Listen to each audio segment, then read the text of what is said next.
Sejam muito bem-vindos a Aspectar, ao nosso vídeo de tarô. Meu nome é Maiara, eu sou astróloga e taróloga e hoje estaremos todos trabalhados aqui no arquétipo do Sol, da clareza, da compreensão. E o vídeo é mais voltado, gente, para as pessoas que têm muita dificuldade em saber o que o tarô está dizendo, que estão no começo ainda. São dicas para quem está começando a conversar com esse oráculo e ainda não tem muito domínio com ele, porque quando você tem um amigo de longa data, né, você olha para esse amigo, ele já sabe o que você quer dizer, né? Vocês têm tanta intimidade que vocês conseguem entender melhor um ao outro. Mas quando você está conhecendo uma pessoa nova, você ainda não sabe como essa pessoa funciona, você não entende, às vezes, o humor dessa pessoa, o jeito que ela lida com as coisas, e não seria diferente com o tarô, né? A gente até conversou sobre fazer o método Peladan, falar sobre ele, mas eu percebi que, na verdade, existem dois públicos aqui. E o Peladan ele vai servir muito para o público que já consegue entender um pouco melhor a linguagem do tarô, mas eu percebo que existe um público muito maior que ainda não é hora da gente entrar no Peladan, sabe? É por isso que eu ainda não gravei sobre ele, porque eu percebo que as dúvidas, elas ainda são muito... É necessário que a gente tenha um caminho até chegar ao Peladan.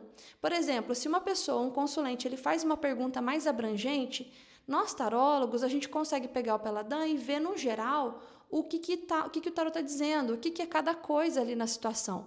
Agora, uma pessoa que está dentro de uma situação, ela não tem muita proximidade com o tarô, vamos supor que ela recebeu um feedback muito ruim no trabalho dela e o chefe pegou no pé dela. E vamos supor que no caso dela, na empresa onde ela trabalha, a opinião do chefe é o que pode realmente fazer ela ser mandada embora ou não. Vamos supor que seja bem isso, assim. E a pessoa com medo, ela vai lá e pergunta para o tarô, o que vai acontecer no meu trabalho? O que vai acontecer lá na empresa? O que vai acontecer? É muito abrangente, gente. Num Peladan a gente consegue ver se a pessoa corre risco de sair do trabalho ou não, mas uma pessoa que não tem muita intimidade com o tarô, às vezes pode ver uma torre ali, às vezes numa tiragem simples, né? Não precisa nem ser o Peladan, um arcano maior e um menor, a pessoa já viu uma torre e fala, meu Deus do céu, eu vou ser mandada embora, que não sei o quê. Por quê, gente? É justamente dois pontos. O primeiro de tudo, a pessoa, ela não sabe exatamente o que ela quer saber. Porque ou ela sabe, mas não perguntou direito. Porque a primeira coisa de todas, você precisa saber o que você quer saber. No caso dessa pessoa, nesse exemplo, o que interessa mesmo para ela é o que o chefe está pensando. E às vezes vem uma torre para mostrar, olha, mas vai ter uma queda de entrada de dinheiro na empresa, a empresa vai passar por alguns problemas, tem alguns perrengues, tem algum cliente chato que vai dar algum problema lá na empresa. Às vezes não tem nem a ver com a pessoa. Se você está no começo, seja o mais específico possível, sabe? O que eu quero saber realmente é como o meu chefe está me visualizando, porque, gente, eu cansei de ver já nas leituras, às vezes os chefes, eles são bem assim, acho que até deve ser mania entre eles, porque não é raro ver situações onde os chefes apertam muito, dão um feedback bem assim, pesado, só que quando você vai ver na leitura, no fundo, ele é compreensivo, ele nem acha que está tão ruim assim, às vezes ele está fazendo isso, mas é para empurrar a pessoa a dar o seu melhor mais ainda. Tem muitos casos também, eu não sei porquê, gente, mas isso também não é raro, da pessoa nem estar correndo risco e o chefe está sendo chatinho com ele ou com ela, às vezes é por questões pessoais, mas o chefe sabe que não pode mandar embora. Gente, pode ser tanta coisa. E às vezes você recebeu um feedback negativo, mas você nem corre risco no seu trabalho, e você pergunta, o que vai acontecer lá no trabalho? E vem uma torre. A torre pode ser briga, pode ser discussão lá dentro, pode ser tanta coisa. Mesmo. E mesmo a gente, enquanto tarólogo, às vezes tem que perguntar um pouquinho mais a fundo para entender melhor, né? Para saber, não, é com a pessoa, é o meio externo, é com a pessoa, mas com outras pessoas também. O que está acontecendo de fato, né? Só que quando a gente está muito no começo, a gente faz essas perguntas e fala, meu Deus, mas o que o tarô quis dizer afinal de contas? Então, a primeira coisa é, seja específico na sua pergunta. O que realmente te incomoda? Fale com o tarô como você fala com uma pessoa. Você vai chegar para uma pessoa, você vai pedir uma informação, sei lá, numa recepção, você vai direto ao ponto. Você quer saber, sei lá, tem vaga nesse hotel, sei lá, né? Você vai perguntar especificamente. Você não vai chegar para a recepcionista e falar, como estão as coisas nesse hotel? sabe? Está muito cheio o hotel, tipo, o hotel pode estar muito cheio e ter a sua vaga. Entende? Seja específico, específica. Quanto mais específico você for no começo, mais o tarô vai ser específico com você e menos espaço para erros você vai ter, tá bom? Claro que no começo você pode se embolar ainda com o significado de alguma carta, mas isso vai facilitar a sua vida. Depois que você souber realmente o que você quer saber, por que você está perguntando aquilo, você precisa saber qual é o plano da pergunta. Porque às vezes alguém pode falar assim para mim: ah, Mayara, então tá. Então eu perguntei sobre o meu chefe. Então é material, porque é trabalho, né? Não é. A visão do seu chefe sobre você, o conceito do seu chefe sobre você é plano mental, é o que ele pensa. Ah, Mayara, mas eu quero saber as intenções do meu chefe comigo, o que ele vai fazer comigo no trabalho, o que ele vai ordenar daqui para frente, né? Então, é mental do mesmo jeito, sabe? Agora, eu quero saber se eu vou ser mandado embora. Aí já é material, é se vai acontecer algo ou não. Eu quero saber se eu vou ser promovido. Material. A gente pode fazer um vídeo também falando sobre os 4 planos, quais perguntas são de qual plano também, vai ser bem legal.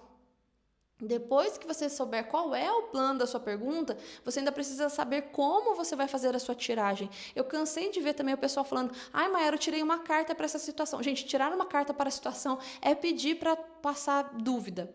Ah, eu tirei uma carta para a situação, aí eu não entendi, aí eu tirei mais uma, aí eu entendi menos ainda, eu tirei mais uma. Gente, tenha em mente como você vai fazer a sua leitura. É um arcano maior e um menor? Ok, então tá bom. Como o chefe me visualiza, né? Veio louco. O louco com 4 de copas, vamos supor. Nossa, aí realmente, aí, se for esse o caso, o chefe não está te vendo bem. Por quê? Porque é um compromisso que você tem com a empresa. Então, o louco ele é descompromissado. O louco na parte mental, ele não dá conta de cumprir com o que ele prometeu.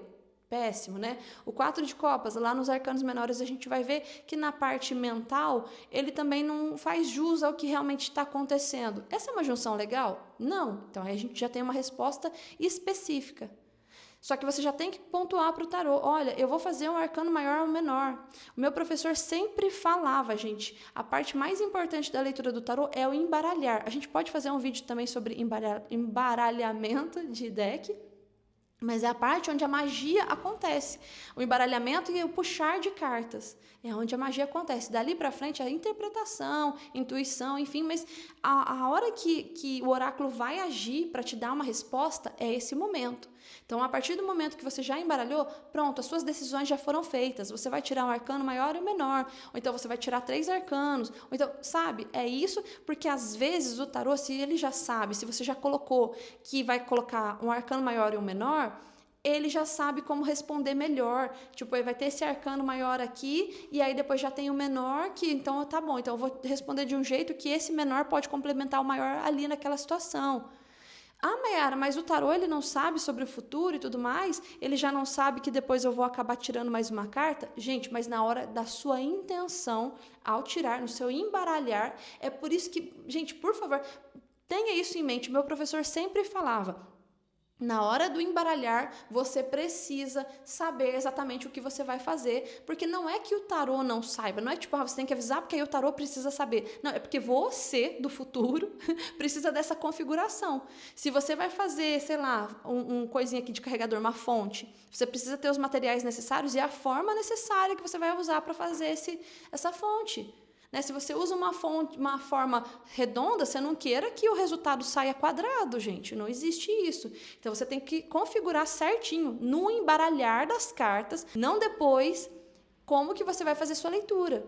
O tarô vai complementar, vai falar de outros jeitos? Também vai, se você puxar mais cartas depois, mas vai ficar mais confuso, sabe? Aí ele vai só dar um a mais. É como se fosse depois você perguntando mais coisa para a pessoa e ela te dando outras informações. Percebe como, mais uma vez, não vai ficar direto ao ponto? Então, por favor, tenha isso em mente. Não, eu vou puxar só um arcano maior. Aí o tarô, a configuração do seu embaralhar já vai levar para um arcano maior. É por isso também que você precisa saber exatamente o que você está perguntando, porque às vezes também você pode... Gente, isso já aconteceu também uma vez, isso foi lá no comecinho, inclusive. Eu nem fazia método europeu, para falar a verdade. Eu tirava 3 cartas, né? E era um pouco mais difícil de interpretar justamente por isso. Eu tirava 3 cartas e a moça tinha perguntado de um cara, só que saíram 2 reis. E eu não senti que os 2 reis tinham a ver com esse cara. Eu fiquei olhando e falei, parecia uma energia diferente. Aí já foi a intuição que gritou também, né? Aí eu falei pra ela, falei assim, você perguntou de um cara, mas é como se tivesse outro. Ela, é porque eu tô pensando no fulano.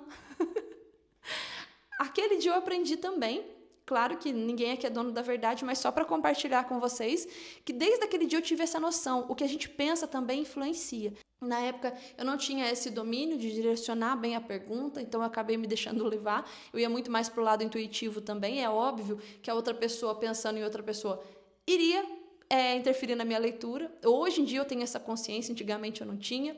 Então é isso, gente. Basicamente, se você está começando, saiba o que você está perguntando e saiba qual é o plano da pergunta. Se vocês quiserem, a gente pode fazer vídeo assim, ó. Perguntas do plano mental. Aí todas as perguntas assim que eu lembrar que são do plano mental. Perguntas do plano sentimental. Aí todas as perguntas que tem a ver com sentimento só, pra gente não confundir mais. Tá bom? Que eu acho que isso é uma das maiores dificuldades que eu percebo nas pessoas. Foi o que me movimentou a fazer o curso de tarô na prática, o de arcanos maiores, o primeiro, porque eu percebia muito essa dificuldade e eu percebia que faltava essa coisa da prática mesmo, né? De colocar pro dia a dia. Às vezes a gente quer colocar como se fosse toda uma linguagem difícil, que tem que ser difícil, sendo que o tarô pode ser tão simples quanto uma conversa nossa do dia a dia. Gente, eu espero que esse vídeo tenha sido contribuição para você que está aí do outro lado. Eu espero sim fazer o Peladan ainda, mas é que eu tô falando para vocês, gente, eu tô sentindo que a grande maioria ainda tem muita dificuldade. Eu acho que ao invés de ajudar vocês, vai só trazer mais complicação. E o que nós queremos aqui, eu poderia fazer o vídeo, eu tenho certeza que ia ter bastante visualização, mas eu queria realmente trazer coisas que são úteis para vocês que estão aí do outro lado, que vão realmente ajudar, ao invés de trazer mais confusão, sabe? Eu acho que não é esse o caminho. Então, vamos crescendo aí, vamos se aproximando cada vez mais do tarô, para que realmente o vídeo de Peladan seja contribuição aí para vocês. E é isso, eu espero ver você no próximo vídeo. Se você tiver sugestões de assuntos que a gente pode tratar também no próximo vídeo, pode deixar nos comentários. Gratidão demais por estar aqui comigo. Até o próximo vídeo.